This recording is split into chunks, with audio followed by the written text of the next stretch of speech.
but bring quality and want to partner with relevant institutions. And that's the beginning of a sector that will not only be enterprising, but a sector that will add value to the nation's growth. My ministry welcomes initiatives that give particular focus on young people who are the building blocks of our nation. And as Minister of Youth and Sports, I will ensure that my ministry continue to champion the cause of young people to turn this country into an economic powerhouse. The project is expected to cost the company $180 million for the KMC administrative area alone, while the other 6 administrative blocks are likely going to consume another colossal sum for similar developments. The Europe project has big dreams. The project CEO and his manager are determined and are bracing up to the task, but only time will tell. Louis Mendy, GRTS.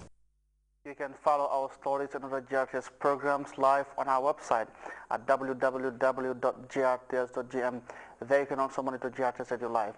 We'll be back with more stories right after this short break.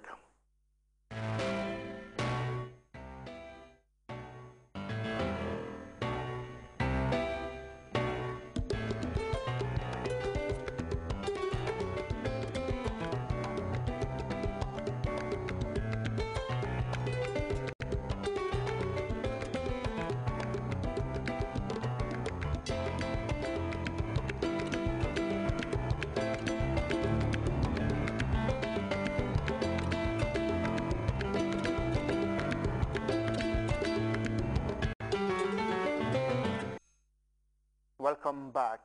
Burmese opposition parties are running up their campaign ahead of the forthcoming parliamentary election with a message urging the authorities to conduct free and fair election. Meanwhile, the leader of the main opposition NLD party, Aung San Suu Kyi, has expressed doubt about election irregularities. As to hear in this report, it remains to be seen how the NLD is going to institute reforms in a country where the military junta held sway for 5 decades. Burmese opposition leader Aung San Suu Kyi will stand for parliament this weekend in a by-election to fill 45 vacant seats. For several weeks, Ms. Suu Kyi, leader of the National League for Democracy, has campaigned vigorously, staging mass rallies across the country. Although this new political openness is welcome, Ms. Suu Kyi has said that because of irregularities, the election could not be considered genuinely free and fair. Nonetheless, the winner of the Nobel Peace Prize said she was glad to be taking part in the poll. That what has been happening in this country are really beyond what is acceptable for a democratic election. Still, we are determined to go forward because we think that this is what our people want. After 50 years of dictatorship, Burma is undertaking political reforms in a move towards democracy. Free elections are one of the requirements made by foreign governments for the lifting of economic sanctions. But in spite of the elections, Parliament will still remain firmly in the hands of the military government, which under the Constitution is assured a quarter of the seats.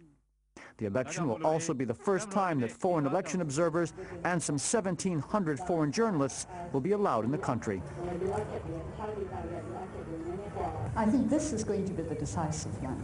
What the outcome of this election will be very much influence what happens in 2015. So we don't have to wait that long to find out in which direction Burma will be going. Aung San Suu Kyi's immense popularity will almost certainly bring her victory. However, with only 45 out of 659 seats up for election, she and her NLD party will find it extremely difficult to push through promised reforms. The Libyan leader Muammar al-Gaddafi is dead, but the colossal sum of money he spent to construct his residence in Tripoli has come under intense scrutiny. And the outgoing president of Senegal, Maître Abdoulaye Wade, who promised to vacate the presidential palace last Thursday, has urged Senegalese to support and work with President-elect Macky Sall.